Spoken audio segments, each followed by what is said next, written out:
the government has launched several welfare schemes for the poor. To ensure that these benefits reach the correct people, it is important to have a way to identify them.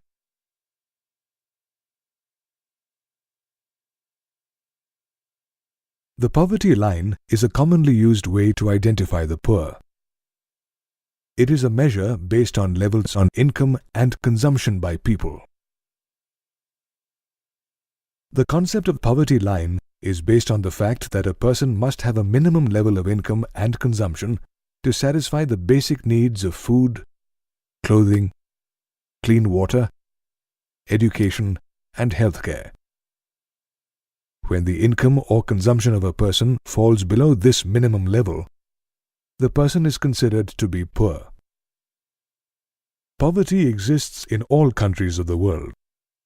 However, the minimum levels of requirement to determine the poverty line are different in different countries. While in the rich developed nations, a person may be considered poor for not owning a vehicle or a house, in the developing nations, not being able to buy 2 meals a day may be the criterion for poverty.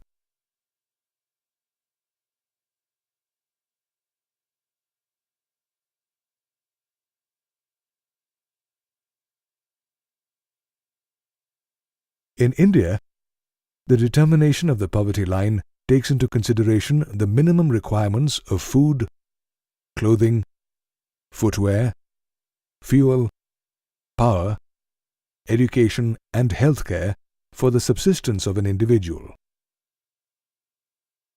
Food consists of many different types of items. So, how does one decide what is the minimum requirement of food? This is done by taking the minimum calorie requirement into consideration. In India, the minimum daily requirement is fixed at 2,400 calories per person in rural areas and 2,100 calories per person in urban areas. The difference in the daily calorie requirement in rural and urban areas is because people in rural areas do more physical labor and, therefore, need more calories.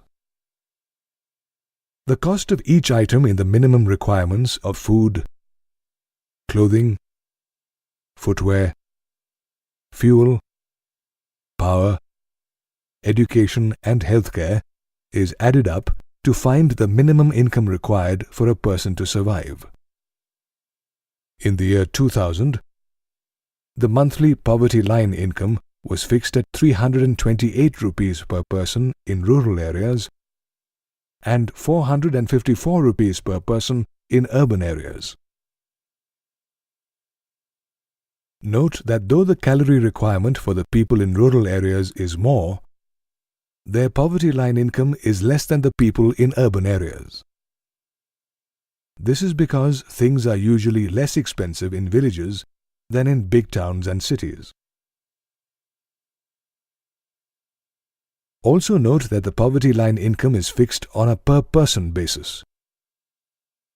Thus, to find the poverty line for a family, this monthly income is multiplied by the number of members in the family.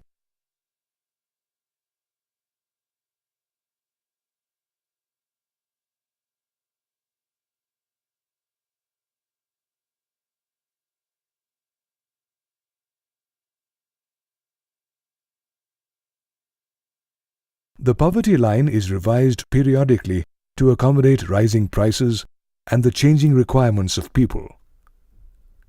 This work is done through nationwide surveys conducted by the National Sample Survey Organization.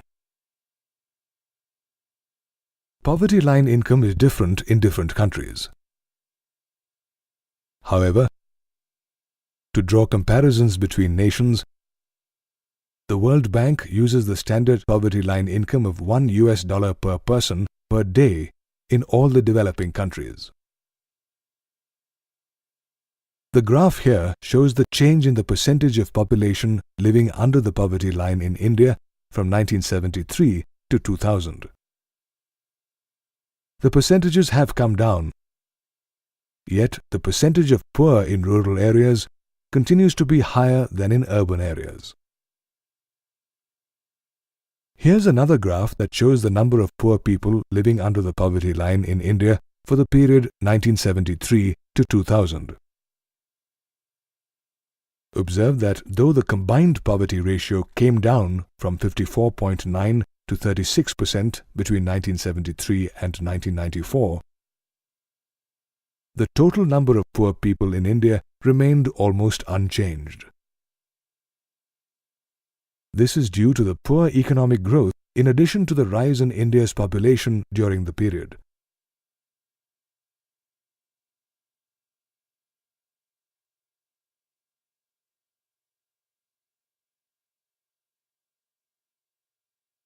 Some groups and communities are more vulnerable to poverty than others. Some of the groups most vulnerable to poverty are people belonging to the scheduled castes and tribes, casual laborers in urban areas, and landless farm laborers in rural areas. The graph here shows that 51 people out of every 100 people belonging to the scheduled tribes live below the poverty line. Similarly, 50 out of every 100 casual laborers in urban areas are poor. This figure is 47 and 43 for farm laborers and people belonging to the scheduled castes, respectively. All these figures are much higher than the national average, where 26 out of every 100 people live below the poverty line. The situation is worse for people belonging to more than one of these most vulnerable groups. For example, a landless farm laborer who belongs to a scheduled tribe is usually poorer than other farm laborers belonging to higher castes.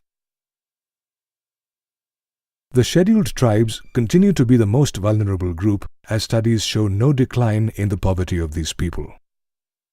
The other three groups, however, have shown some decline in poverty in the last decade.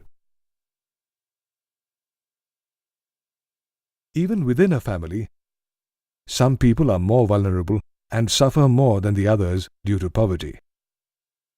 These include the elderly, women, and children, especially girl children. These people receive the least amount of care and share in the limited resources of the family. One of the biggest social evils associated with poverty is negligence towards the girl child. Girls are often considered a liability and are not given the same nourishment or opportunities for education as the boys.